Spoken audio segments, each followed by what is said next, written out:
Welcome back, everyone. Slightly later than anticipated for our next session, which is going to be around carbon and decarbonising. And I'm going to be speaking and handing over to one of the real industry leaders around this agenda. He's too modest to admit it himself, but it's genuinely the case.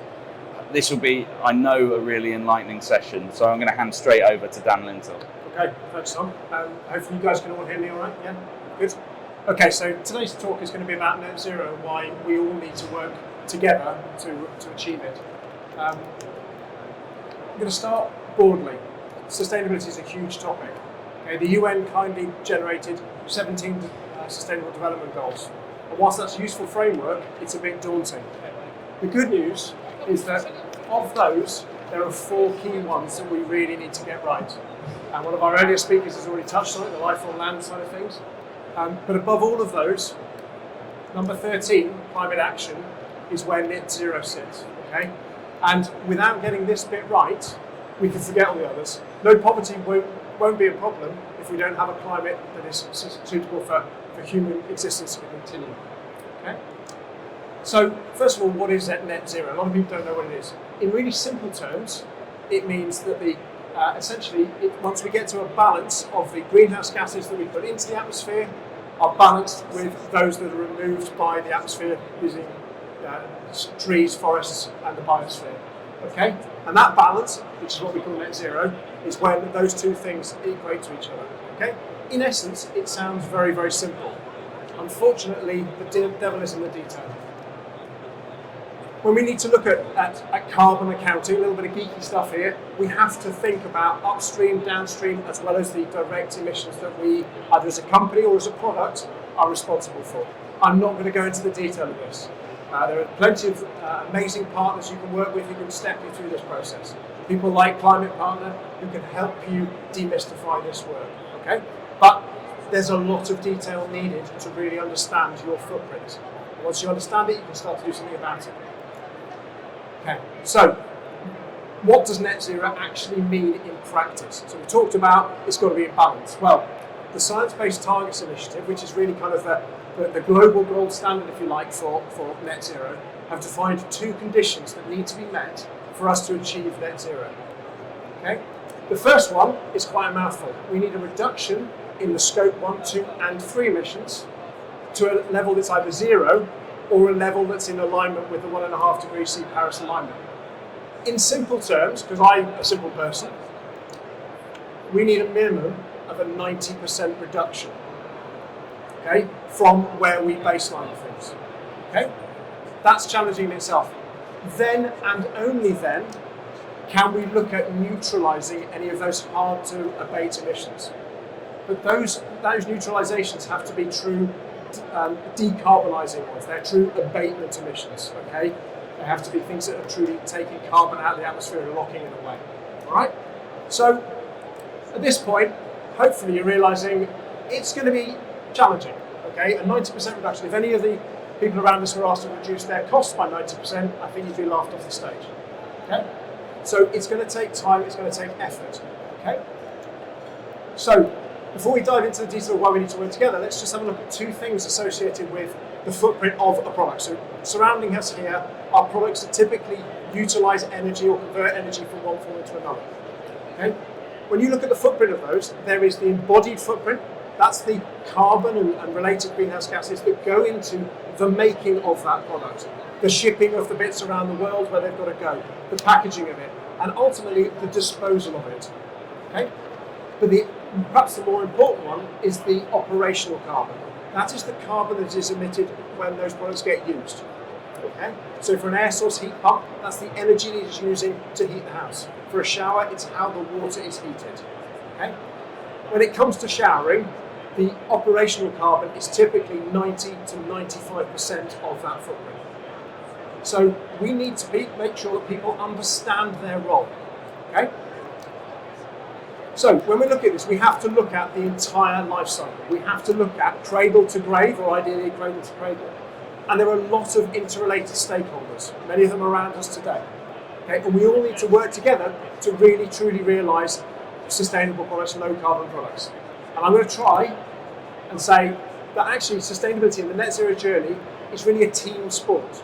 Yeah, there's a lot of talk about sustainable champions. Okay, you've got your Ellen MacArthur's, your Greta Thunberg's. They are sort of leading lights, but they cannot deliver net zero. It's down to all of us to deliver it. Okay, and I started with this, and I thought actually, great team sport, rugby. The more I thought about it, the more I thought actually rugby's got quite a good it's quite a good visual metaphor for the net zero journey, what we need to do. So, any rugby fans in the audience, I apologise if I'm going to do disservice to your sport, but I'm going to try and use that to illustrate my point. So, let's start with the ball. I'm going to introduce you each to the protagonists and tell you what they represent, and then I'll tell you what. So the ball essentially represents the key sustainability potential of a product or an idea. Okay. Next we have the coaches, the backroom staff, guys that prepare the team before they go out there. Those represent the myriad of OEM suppliers and other third-party organisations associated with the upstream services associated with the product. It might be making components, it might be transport, those sorts of things. Then we've got the scrum. That's the sort of manufacturers. That's the likes of Triton, Myra, those sorts of people. People who are actually going to make the product and ultimately bring it to market. Okay. Then we've got the scrum half, the fly half. For me, they're the architects, the specifiers. In some cases, it's the installers. And I'll show you that the key role that they play, both in rugby terms, but also in the net zero journey. Then we have our sensors. Okay. For me, they're the installers. They're the guys who do the hard yards in order to deliver the product. Okay. For me, it's the installer base that we've got. They're a key interface. And the key interface is with the wingers. That is our end user, okay, in my analogy. Okay? That's the people who are ultimately going to have that. Okay? But we also have one other person. We have the kicker, the person who has to convert the try at the end of the thing. Those are the end-of-life processes of the products when we finished using them. Okay?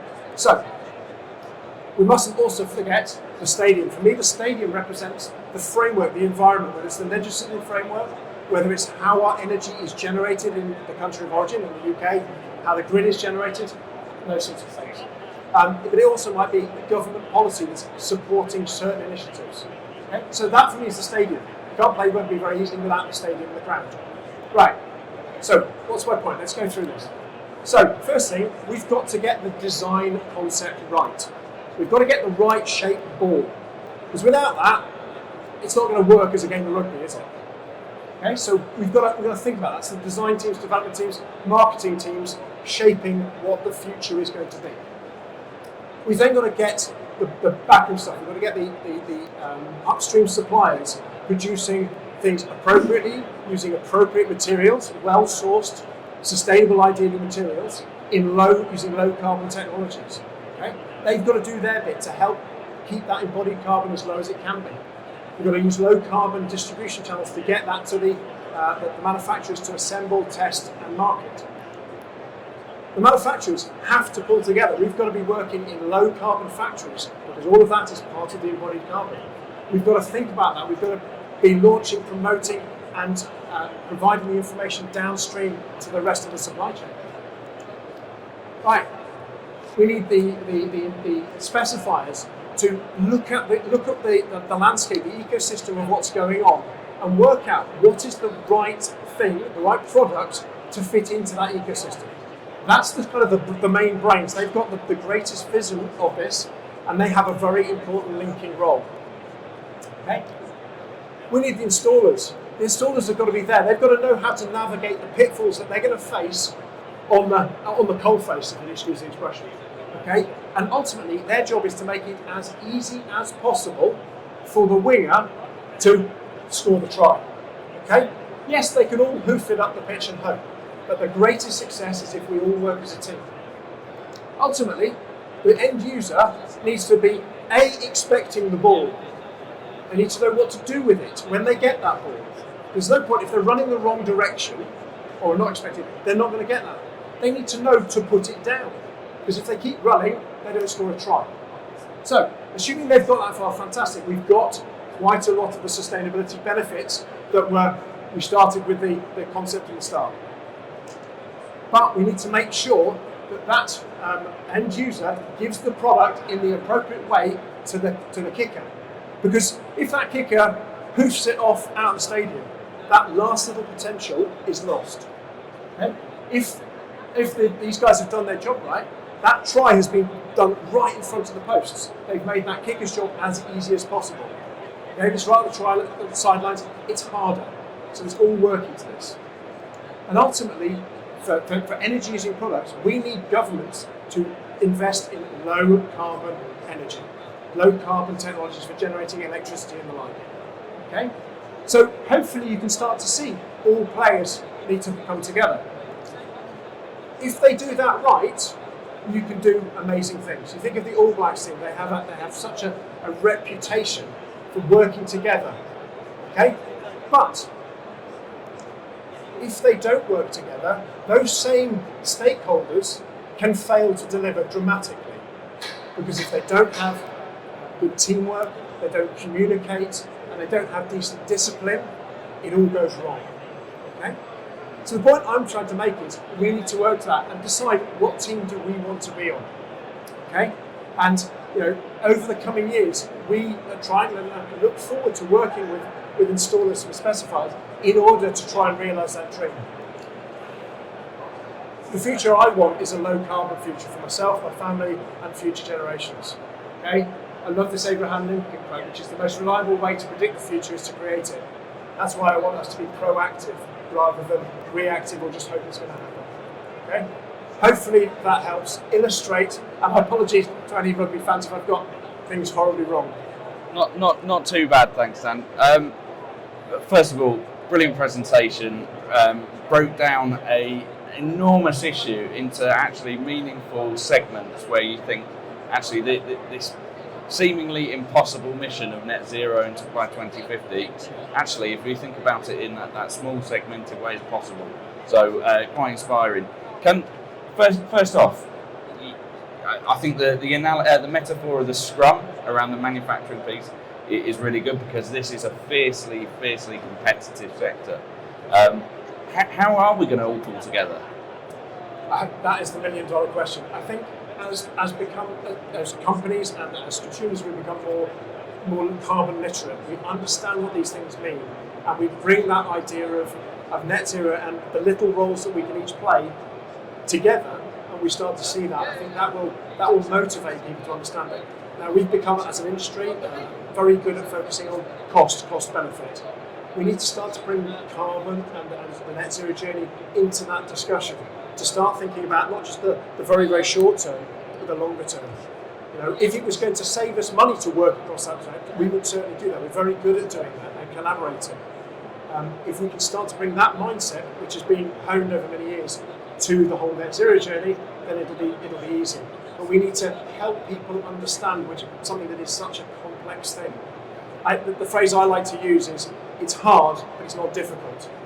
Okay? These things can be broken down into simple steps. There are experts around who can help guide that journey.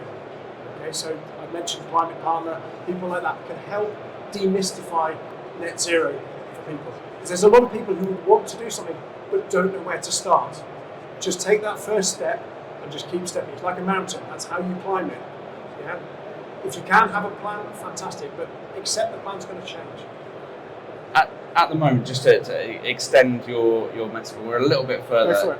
Who are the current All Blacks? Who are the kind of the people that are performing at a really high level? Whether that's a country, whether that's a sector, whether that's a company. Who should we be looking to kind of help inform how we start on this road? So, from sort of organisational point of view, there's companies like Patagonia, like Allbirds, who make shoes. They're making some of their technology available to the marketplace. They're sharing that because it's for that, I was going to say the word greater good, but you know what I mean. Patagonia were brilliant. We saw what their CEO did. He basically went, the environment is my key stakeholder. I'm going to give the organisation to that. So those are the ones. When you look at countries, I'm sad. I look at the carbon footprint associated with energy generation. Countries like Sweden and France, to some degree, have very low carbon electricity grids. That's what we need to be doing. We need to be investing in that. We have a great opportunity on a windy island, which has lots and lots of tidal flow and what have you. We can use those resources, and we need to. We've got to stop burning fossil fuels. Dan, fabulous presentation. Thanks again. We're back.